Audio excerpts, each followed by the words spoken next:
여러분 안녕하십니까? YTN 시청자를 위한 옴부즈만 프로그램 시청자의 눈입니다. 먼저 뉴스 진단 시간입니다. 이번 주에는 여수 원유 유출 사고 관련 보도를 모니터했습니다. 이정남 시청자 평가원과 사회이부 김평정 기자 함께하겠습니다. 어서 오십시오. 네, 이 설날 아침에 난데없이 터졌던 이 여수 원유 유출 사고, 이 청정해역이 오염되고 지금도 이 갯벌이 오염되고 있는데 이번 관련 보도 어떻게 보셨습니까? 네, 그 설날 여수 원유 유출 사고는 유조선이 과속으로 부두에 접안하다 난 것으로 밝혀져 전형적으로는 인재로 알려졌습니다. 그 납득할 수 없는 늦장 초동 대응, 또 유출량 허위 축소 보고, 또 당국의 무능과 무지가 더해진 이번 사고는 부주의의 결정판입니다. 그 지난 3일 여수 해경이 공개한 CCTV 화면을 보면 더 어처구니가 없습니다. 그 우이산호가 접안 시 7노트의 속도로 접근했다는 것은 23년 경력의 도선사의 실력이라곤 믿을 수 없는 일입니다. 그 기름 유출량도 잘못 알려졌습니다. YTN의 설날 보도에는 800m 정도 유출된 것으로 그 단순 접촉 사고로 여겼으나 현재까지 파악된 양은 200배가 넘는 약 164톤으로 추정되고 있습니다. 유조선에서 원유가 흘러나온 것이 아니고 또 송유관에서 유출되었다고는 하지만 그 우이산호의 톤수와 거의 비슷한 수준이라고 볼 수 있습니다. YTN은 원유 유출 사고 이후 피해가 확산되자 또 신속하게 피해 상황과 사고 원인을 보도했으며, 특히 지난 3일 기름띠 확산 어디까지 보도는 그래픽을 적절히 활용해 피해 규모가 얼마나 큰지 시청자들이 이해할 수 있게 전한 점은 돋보였습니다. 기름띠는 많이 제거되었다고 하지만 그 관계 당국이 인근 어가의 2차 피해가 막는데 총력을 기울일 수 있도록 YTN의 비판이 필요해 보입니다. 네, 사실 지금도 계속 피해가 이어지고 있는 건데 앞으로 2차 피해, 어민들이 2차 피해 없도록 이 보도 신경 써달라는 말씀 해주셨습니다. 김병현 기자 어떻습니까? 예, 충분히 일리가 있는 말씀이십니다. 설날인 지난달 31일에 전남 여수 앞바다에서 대규모 원유 유출 사고가 일어나 충격을 줬었습니다. 어느 정도 마무리된 해상 방제와 달리 해안가는 지금도 기름으로 뒤덮여 있는 상태입니다. 피해 어촌의 주민들이 매일 아침 일찍 바닷가에 나가 추위에 떨며 기름과 사투를 벌이고 있고, 그렇지만 이 작업을 다 끝내려면 앞으로도 상당한 시일이 걸릴 것으로 예상이 되고 있습니다. 이번 기름 유출 사고를 수사하고 있는 여수해양경찰서도 정확한 사고 원인을 밝혀내기 위해서 온 수사력을 집중하고 있는데 조만간 사고의 전모가 밝혀질 것으로 보입니다. YTN은 사고 직후 곧바로 일보 기사를 내보내고 즉시 취재진이 출동해 생생한 현장 화면을 시청자에게 보여드렸습니다. 사고 당일은 해당 정유사인 GS 칼텍스 측의 발표를 인용해 기름량이 800리터 정도라고 말씀을 드렸었습니다. 물론 이것은 축소 발표한 것이라는 게 나중에 드러났었습니다. 또한 시간이 지나면서 기름이 인근 해안으로 밀려와서 시커멓게 뒤덮고 역한 냄새까지 진동한다는 사실을 저희 취재진이 확인을 하고, 사고 다음 날부터는 가장 피해가 심한 신덕마을 현장에서 생방송 중계로 피해 실태를 전했습니다. 사고 발생 사흘째에도 매시간 변하는 피해 상황과 방제 작업 실태를 보도해 기름 유출 피해의 심각성을 국민에게 전해드렸습니다. 지난 3일에는 이번 사고를 수사하고 있는 여수해양경찰서에서 중간 수사 결과 발표를 직접 생중계하고 취재기자가 현장에서 생방송을 통해 해경의 수사 내용과 문제점 등을 집중적으로 보도했습니다. 이를 통해 이번 사고가 유조선의 과속 등 안전규칙 위반, GS 칼텍스 측의 유출량 축소와 늑장 대응, 그리고 당국의 안이한 사후 대처 등 총체적 부실로 인한 전형적인 인재였음이 낱낱이 알려졌습니다. YTN은 이와 함께 기름띠가 광량한 컨테이너 부두와 오동도, 멀리는 남해대교까지 확산해 피해 규모가 눈덩이처럼 불어나는 실태를 현지 기자 리포트를 통해 보도하고, 더 이상은 피해가 나지 않도록 관계 당국에 보다 신속한 방제를 촉구하기도 했습니다. 이후에는 방제 작업 상황을 집중적으로 다뤄 작업의 어려움과 함께 피해 어민의 역한 기름 냄새로 인해 두통과 구토에 시달리고, 일부 어민들은 입원 치료까지 받은 실태를 현지 어민들의 육성을 통해 생생하게 보도한 적이 있습니다. 또 충남 태안 원유 유출 사고 때와 마찬가지로 전국에서 자원봉사자들이 물밀듯이 찾아와 추운 날씨에도 불구하고 피해 어민들과 함께 작업을 하는 모습도 시청자들에게 전해드렸습니다. 특히 이번 기름 유출 사고로 인해 여수 지역 해역에서 생산되는 수산물이 모두 오염된 것 아니냐는 잘못된 인식이 퍼져 판로에 어려움을 겪는 2차 피해 실태로 전해드렸습니다. 이와 함께 이번 원유 유출로 인한 인근 해양의 오염에 국민적인 관심이 높아짐에 따라서 한국해양과학기술원의 조사선에 YTN 취재진이 함께 승선해서 해양오염 영향조사 과정을 집중 취재해서 보도했습니다. 또 기름 방제 작업이 어느 정도 성과를 보이면서 이제는 어민들의 피해 보상이 최대 관심사로 부각이 되고 있는데요. 해양수산부와 지자체, 피해 어민 대표, 정유회사 등이 참여하는 사고 수습 대책 협의회의 내용을 상세하게 보도하고 피해 어민들의 요구사항과 정유회사의 입장 등을 또 전해드렸습니다. 피해 어민들은 GS 칼텍스에서 우선 피해를 보상하고 나중에 유조선 선사의 구상권을 청구해야 한다고 요구하고 있지만 GS 칼텍스 측은 지금 난색을 표하고 있습니다.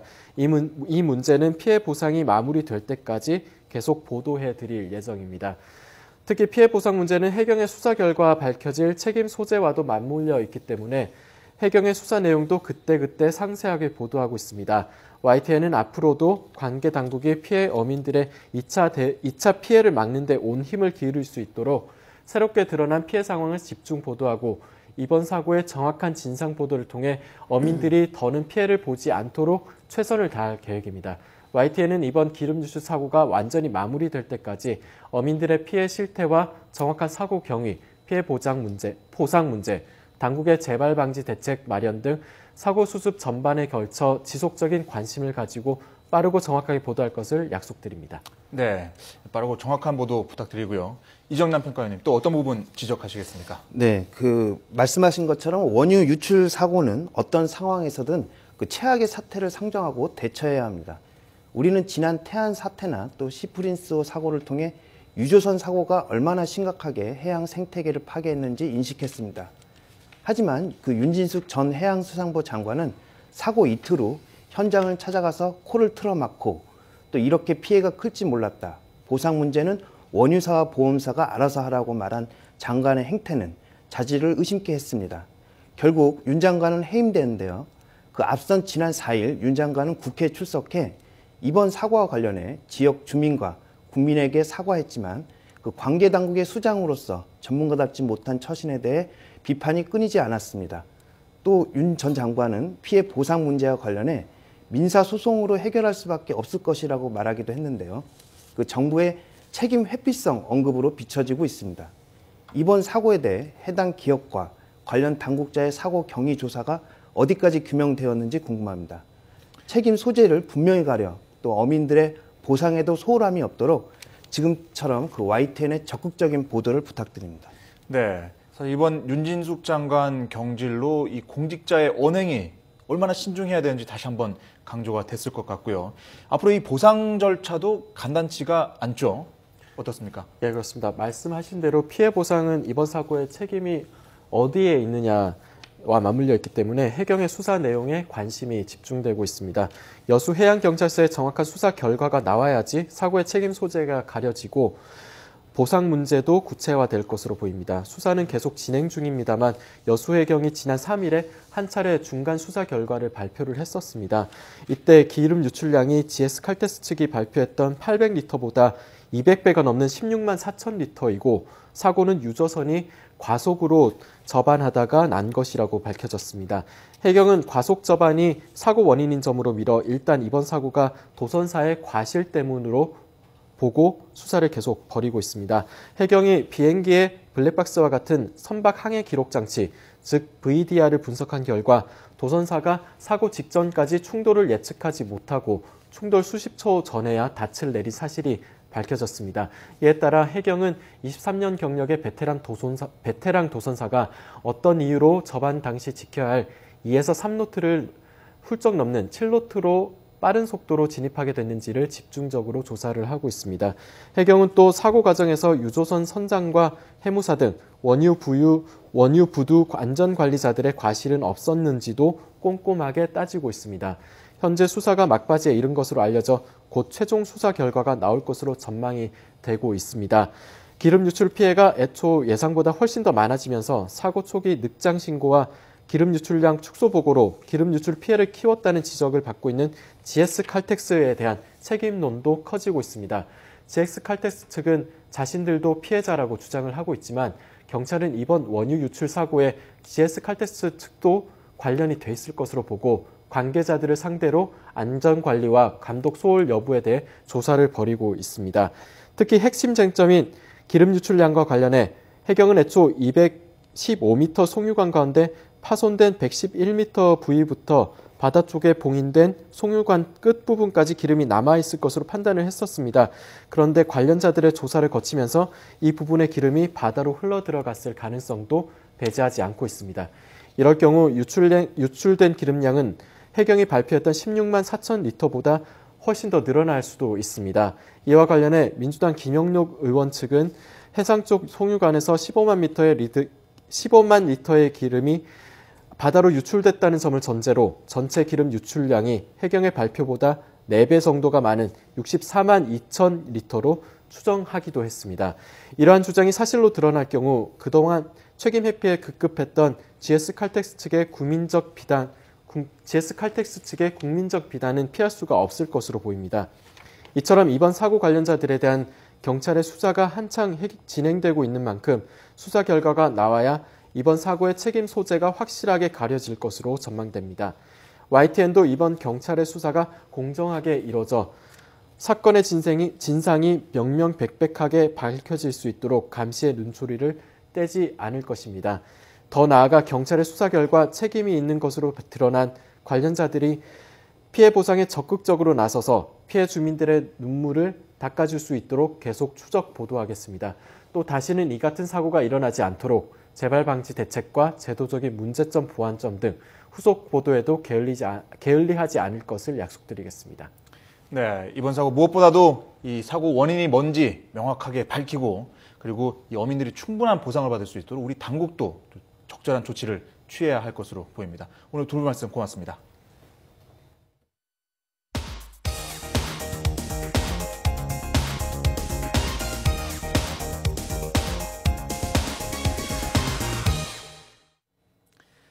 지상파 DMB 채널인 YTN DMB 프로그램을 평가하는 내가 본 마이TN 순서입니다.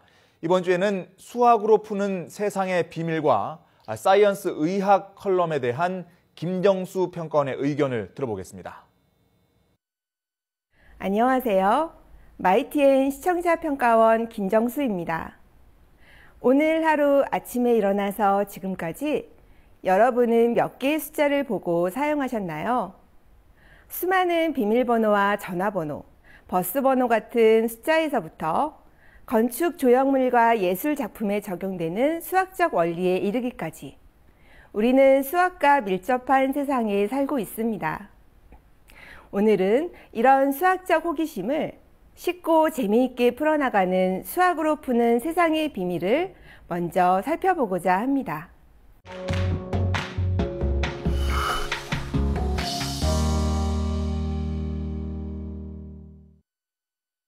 지난주에 기적이 일어날 확률이라는 제목으로 확률에 관한 내용이 방송되었습니다. 누구나 한 번쯤 겪을 만한 머피의 법칙을 수학적 증명으로 풀어낸 로버트 매튜규스의 이야기는 방송 초반 흥미를 끌었고 뒤이어 최고의 확률 게임인 로또나 카드게임, 통일신라의 주령구, 윷놀이 등에 대한 예를 곁들여 주제에 대한 이해를 도왔습니다. 다소 어렵게 느껴질 수도 있는 주제이지만 한 번쯤 접하거나 들어봤을 소재로 접근하여 프로그램의 취지를 잘 살렸다고 생각합니다. 또한 수학이라는 관점에서 풀어보는 수학과 과학의 개념 전달은 이전에 다른 방송에서는 볼 수 없었던 새롭고 독특한 프로그램이라는 점이 참신하게 다가왔습니다. 조금 아쉬운 점이라고 한다면 프로그램 특성상 지식 전달이 위주가 되다 보니 재미라는 부분은 조금 반감되었습니다. 또한 확률에 대한 설명을 로또나 풀하우스라는 카드게임에 지나치게 많은 시간을 할애하였습니다. 물론 확률을 가장 잘 설명할 수 있는 소재이긴 하지만 우리 주변에서 쉽게 접할 수 있는 것이었으면 어땠을까 합니다. 예를 들어 가위바위보 게임이나 제비뽑기, 사다리 타기 등 우리 일상생활 속에서 겪을 수 있는 소재였다면 청소년부터 성인까지 좀 더 많은 시청자들이 보기에 적합하지 않았을까 하는 생각이 들었습니다. 진행자의 설명과 이에 따른 글자나 숫자 화면은 자주 볼 수 있었는데요. 이러한 구성과 화면은 딱딱한 느낌이 들어 자칫 시청자들에게 지루함을 줄 수 있다고 생각합니다. 좀 더 시선을 끌 수 있는 화면이 곁들여진다면 좋을 것 같습니다. 그 외에 다른 요인으로 방송이 진행되는 스튜디오가 전체적으로 하얀색이라 차가운 느낌이 들고 눈이 부셔 보기에 편안하지 않았습니다. 수학이라는 조금은 쉽지 않은 주제를 다루고 있는 만큼 따뜻하고 포근한 느낌의 스튜디오가 더 어울리지 않을까 하는 생각을 해봅니다. 수학에 대한 편견을 깨며 호기심을 불러일으키는 수학으로 푸는 세상의 비밀이 앞으로도 유익하고 재미있는 방송이 되기를 바랍니다.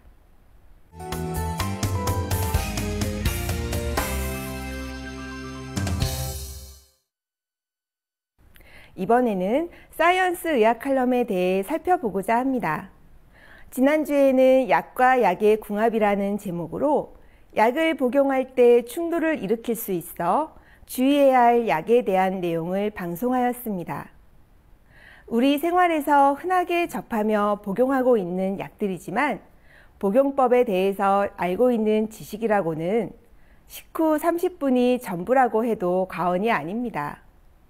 왜냐하면 약에 대한 다른 주의점에 대해서는 그동안 전문적인 복약 지도를 받을 기회가 적었기 때문입니다. 그래서 별다른 궁금증도 갖지 않게 되었고 정확한 복용에 대해 잘 모른 채 먹고 있습니다. 방송은 같이 먹었을 때 궁합이 맞지 않는, 다시 말해 효과가 떨어지거나 부작용이 일어나는 여러 가지 약을 설명해 주었습니다. 여기에서 그치지 않고 약의 부작용을 피하는 방법도 같이 소개해 주어 매우 유용했습니다. 더불어 약뿐만 아니라 약에 영향을 미칠 수 있는 술이나 카페인 음료, 건강기능식품에 대한 설명도 해주어 바른 복용법에 대한 경각심을 갖도록 해주었습니다. 한 가지 아쉬웠던 점은 건강기능식품 중에서 같이 먹었을 때 피임약의 효과를 떨어뜨리거나 심장병 예방약의 효과를 떨어뜨리는 식품이 있다고 하였는데요. 그것이 어떤 성분인지 알려주지 않아 방송을 보는 시청자가 직접 다시 알아봐야 하는 번거로움이 있으리라 예상됩니다. 다음에는 좀 더 구체적인 정보를 준다면 좋을 것 같습니다. 건강에 대한 관심이 높아지는 이때 앞으로도 정확하고 필요한 지식을 주는 사이언스 의학 칼럼을 시청할 수 있게 되기를 기대합니다.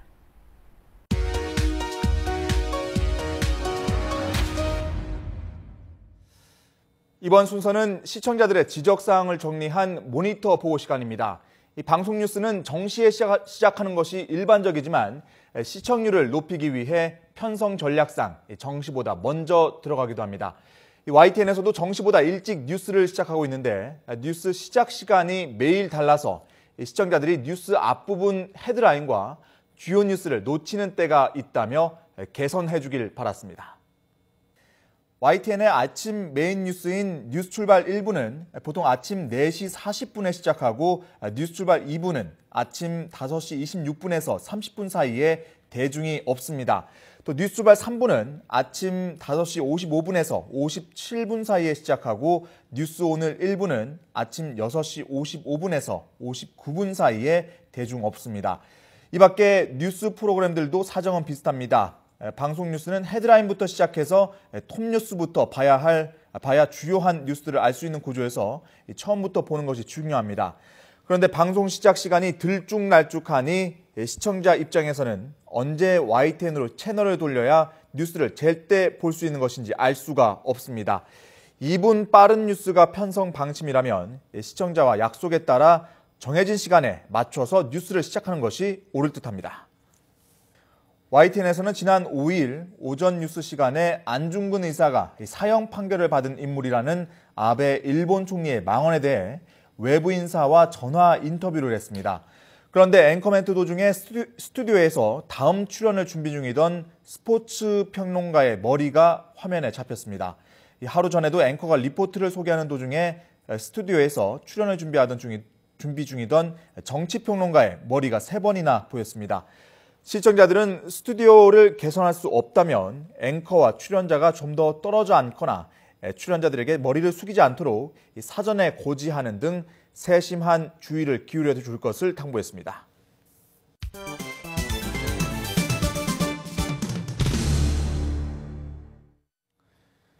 언론 전문가로부터 우리 언론의 문제점과 발전 방향 등을 들어보는 매체 비평 시간입니다. 오늘은 최은경 한양대학교 교수로부터 역사를 바로 세울 수 있는 언론이라는 제목의 논평 들어보시겠습니다. 뉴스 전문 채널 YTN은 지난달 22일 생체 실험으로 악명 높은 일본의 731 부대 가담자들에 대한 전후 행적을 단독 보도했습니다. 당시 731 부대 가담자들이 대거 의학 박사 학위를 받았고 해군과 국내에서도 생체 실험을 했다는 내용을 단독으로 취재한 것입니다.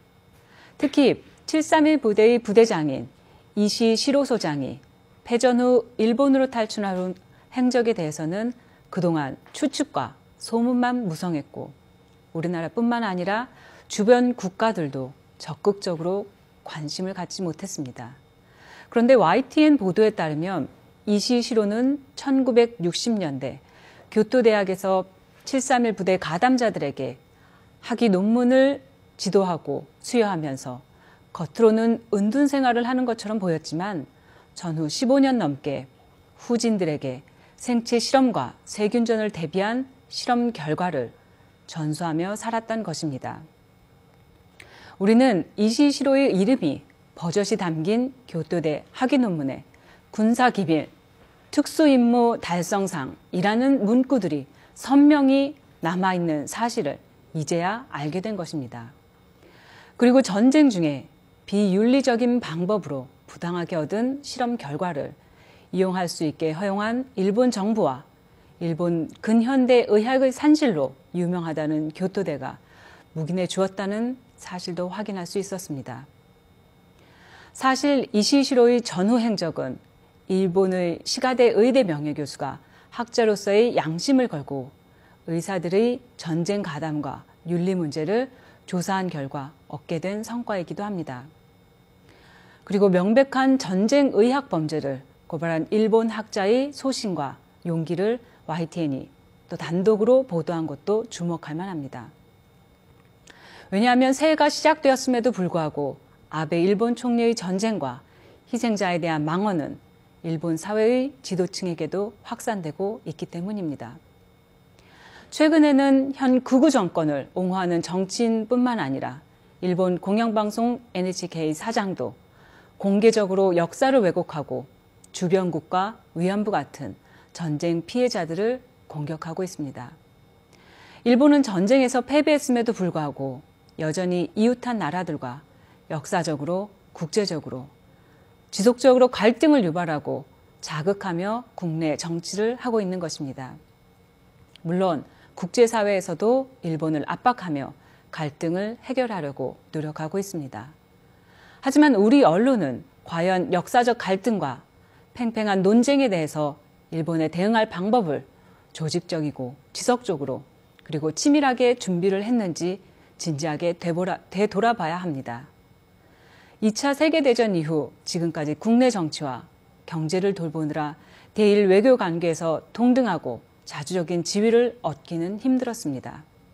게다가 잘못된 역사를 바로잡는 일이 마치 정부의 일인 것처럼 무심했던 것도 사실입니다. 이제 우리는 정부와 국민 그리고 국제사회가 어떻게 협력해서 불필요한 국제사회 갈등을 해소할 것인가 하는 다양한 논의를 해야 합니다. YTN의 이번 단독 보도는 언론이 평화와 화해라는 미래 해법을 찾는 데 방향을 제시해 주었습니다.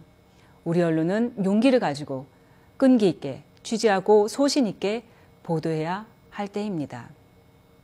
시청자의 눈은 시청자 여러분의 참여를 기다리고 있습니다. YTN 홈페이지 시청자 의견 코너에 글을 남겨주시면 좀 더 정확하고 공정한 방송을 만드는 데 참고하겠습니다.